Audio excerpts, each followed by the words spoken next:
আর চলবে রে সংসার, ভাগ্যের চাকা ঘুরবে বুঝি প্রবাসে আমার। পরিবার পরিজনের রাইখা আইসি রে প্রবাসে, মাথারে গাম পায়ে ফালাই পাঠাই টাকা দেশে।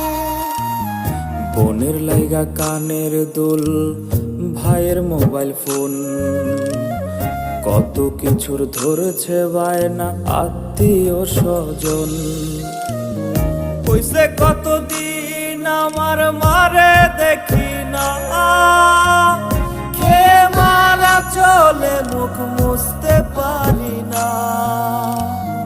কষ্ট চাইপা মুস্কি হাইসা মায়ের কাছে কইছি, কাইন্দ না গো কাইন্দ না মা, আমি সুখে আছি।